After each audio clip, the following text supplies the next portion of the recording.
This is Astounding Exploits number 1, Cipher of the Chemist, an Ethan Fowler novel by Doc Runick. Copyright 2017, all rights reserved. This is a work of fiction. Names, characters, places, and incidents are either the product of the author's imagination or used fictitiously. Any resemblance to locales, events, business establishments, or actual persons, living or dead, is entirely coincidental. Chapter 1. Food Poison. A freezing breeze only New York in January could produce hit police detective first-grade Ethan Fowler. The cold snapped him out of the meditative mood he'd been enjoying listening to the radio and slowly sipping the ever-full cup of Joe. He stopped his hand from picking up the folded brown wool suit jacket draped over his booth seat next to him. The breeze didn't stop. Someone was holding the diner door open. Dark black hairs on the back of his exposed forearms stood on end in the cold air. Rolling his white shirt sleeves down, he twisted toward the door, praying it wasn't a police messenger coming to find him. He'd made the mistake of mentioning to the night desk officer he was dining at the cafe to listen to Ruth Edding's brand new song on Frank's latest radio. Coming up next, Ruth Edding's Music Hour on CBS Radio New York, brought to you by Oldsmobile, America's best automobile manufacturer. But first this.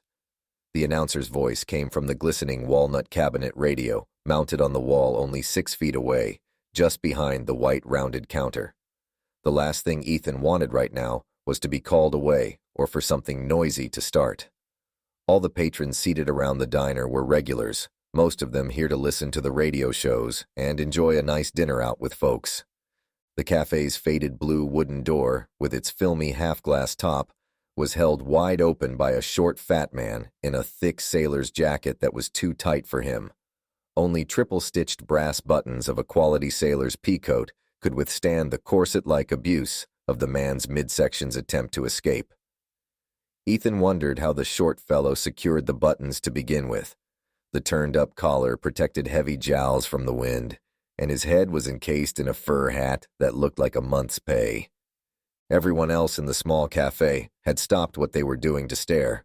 A few shifted their eyes to Ethan, giving him a clear "do something about this" look. "In or out, but close the door," Ethan yelled in his best commanding voice. The man jumped and stepped into the room, pushing the door closed behind him, but he looked back outside, narrow dark eyes squinting as he peered into the white and black evening. In the bright diner lights, the fat man's face glimmered with beads of sweat in spite of the cold. "Can I help you, sir?" the diner's diminutive and only waitress, Levon, asked. Ethan had known the doll-like woman long enough to detect the concerned edge in her normal greeting. Ethan would never describe Levon as soft. He'd choose words like lioness or bobcat over the commonly used kitten or baby doll. Her concern sounded alarms in Ethan's head. Ethan shifted to watch the scene and slipped his jacket back on, covering up his shoulder holster and badge. It took 2 seconds for the man to pull his eyes from the front windows and face Levon. His eyes swept past Levon to the handful of others in the warm diner. Soft clinks came from plates as people returned to their meals. "Sir?" Levon asked again, her tone pitched higher than normal. Her left hand grabbed the man's elbow as her other hand set down a dirty dish on the counter behind her. The man's legs trembled, and he lurched to the counter, using the bolted-down chair to steady himself. "Coffee! Bring the whole pot and any vinegar you have," he demanded. His hands shook as he gripped the chair. Ethan couldn't stop his sudden deep breath. He knew his eyes looked like saucers, but the man's whitening skin made Ethan's stomach drop through the floor. He'd seen these symptoms before. A horrible memory of dying men threatened to immobilize him. He growled to himself and forced the memory back into the darkness where it belonged. Action was always a release from those old horrors. He launched out of the booth.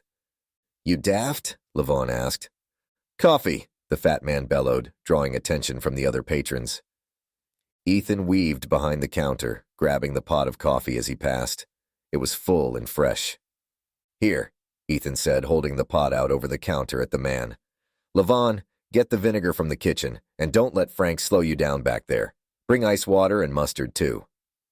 Levon's eyes narrowed for a second, but she knew Ethan well enough not to hesitate long and darted into the kitchen. "Something wrong?" a woman asked from a nearby booth. The fat man held the coffee pot in both hands and swigged it down as if his life depended on it. I pray to God not, but, just in case, get someone to call St. Vincent's Hospital. Tell them to send a doctor with a medics. The fat man dropped the coffee pot and grabbed Ethan's jacket, lapels pulling Ethan closer. The shivers had become worse, and he was panting like a dog. Sodium, nitrite, and sodium thiosulfate, he said. Yeah, I know, Ethan said, swinging his hips around the counter to help the man into a booth seat. Who? The man squeezed out between panting breaths. Detective Ethan Fowler. Ethan volunteered to the sputtered question.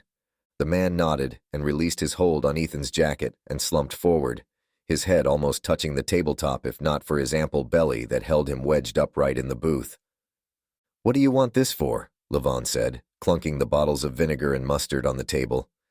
Ethan grabbed the pitcher of ice water from her before she could set it down.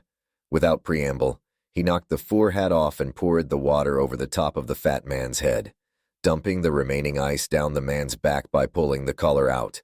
Ethan, what are you doing? Levon exclaimed. The cold water snapped the man's eyes back open. His eyes locked onto the vinegar and mustard, but before going for them, he pulled a folded paper out of his jacket pocket and pushed it into Ethan's hands. Heard of you. Don't let the green lady find these. He squeezed Ethan's hand around the papers with more strength than Ethan would have credited him with. Illumination is parallel with Plato's teacher. Before Ethan could ask what he meant, the man released Ethan, lunging at the vinegar and mustard. Ripping the tops off, he tilted his head back and sucked on both bottles. A moment later, the chemicals had the expected and desired reaction. The man slid sideways and projectile vomited onto the booth, table, and floor, his whole body convulsing so bad he came out of the booth. With a final jerk, he rolled onto the floor at Ethan's feet. A woman screamed nearby, and tables squeaked as the remaining patrons stood to get a better look at the strange sight. My God, Ethan, is he dead? Squatting, careful to not get his pants in the vomit, Ethan felt for a pulse. A shallow, rapid thump-thump met his probing fingers. Not yet. Not sure if he got enough coffee into him in time, and the vomiting can only help if it was in something he ate. Course, looking at the fellow, that's how I'd poison him. Ethan was already fishing around for anything else on the man. All he found was $5 in crumpled bills that smelled of tar and a handful of foreign coins from Asia in a pocket of the sailor's jacket the man was wearing. The door opened, and 3 big thugs walked in, all wearing decent suits, surprisingly none familiar. Get away from him, the lead man said out of the right side of his mouth, as if he had an invisible cigarette. Ethan stood and stepped back. Who are you? He asked, as he tried to covertly slip the folded papers, coins, and bills into his jacket pocket. The man on Right Lips's left pointed. Hey, he put something in that pocket. His voice as gritty and dry as the Arizona desert. Right Lips surged forward, swinging a fist the size of a mallet at Ethan's head. Anything you took belongs to us? Ruth Edding's new song that Ethan had been waiting to hear on the diner's superior radio played as he dodged backward, the fist flying so close he'd swear it had tickled the hairs on the tip of his nose. You had to come now, Ethan said, turning to the left, and automatically bringing his own fist out straight into Right Lips's gut. The punch landed with a satisfying whoosh of air out of the thug's mouth. The third was smarter. He grabbed Levon by the neck, hoisting her small frame in front of him. Hand it over, and we don't hurt anyone. Levon's feet were a clean 3 inches off the floor. She screamed and wiggled, swinging her free arm around trying to hit the man. Her efforts, though ineffective at freeing her, distracted the hood. Ethan brought his hand around, catching Right Lips clean in the throat with an open-handed chop. Right, Lips gurgled, his hands going to his throat and his eyes growing as large as the diner's plates. A large-shouldered Good Samaritan moved toward Gritty Voice from behind. I'll make you 3 a deal, Ethan said. You leave now, and I won't throw your beaten unconscious bodies in the slammer. Right Lips dropped to his knees, gurgling. His freckled and postmarked face turned a soft shade of purple, but it sounded like his throat was already clearing, a little. He'd live. Gritty voice yanked Good Samaritan around in front of him like a rag doll and slammed him in the face, knocking the poor man out. His wife screamed and hit the back of Gritty's head. Gritty didn't even blink. He grabbed the woman, putting her in a chokehold. Nah, his voice rolled around like dry sand. You give us what you got's in that pocket, and then we'll leave.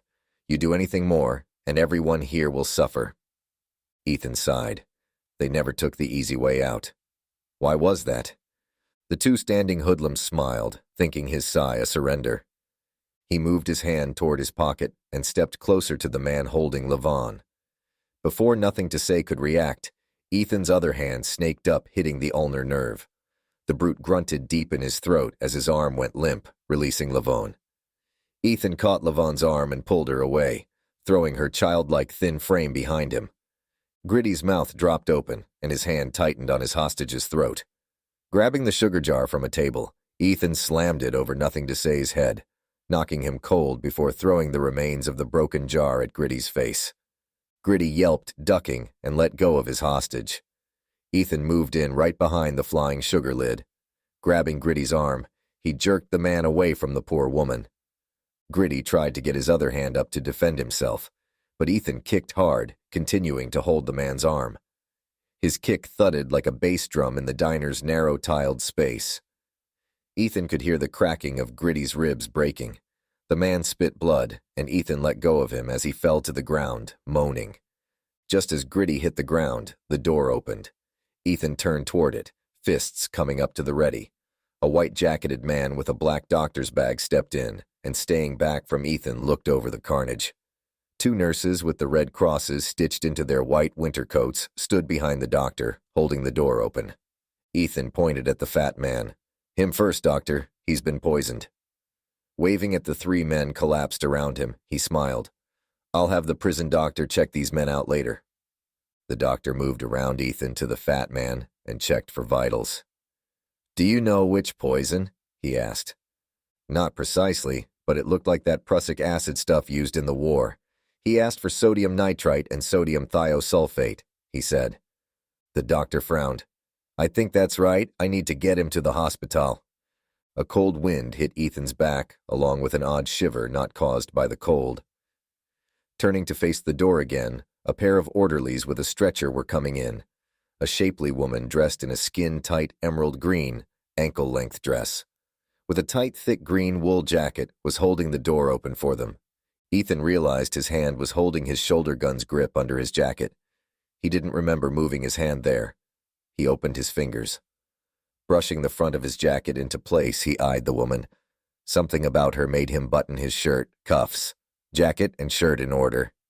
He waited a moment for her to make the next move. Her cold green eyes drifted up from examining the three thugs to walk up and down Ethan. The complete lack of emotion in her face and eyes gave her a reptilian visage. Greetings, she said with a slight accent Ethan couldn't place. That man stole something important from me. Ethan shrugged. Sorry, lady. I just got off duty and was eating dinner when all this happened. Her eyes gave away nothing. Duty.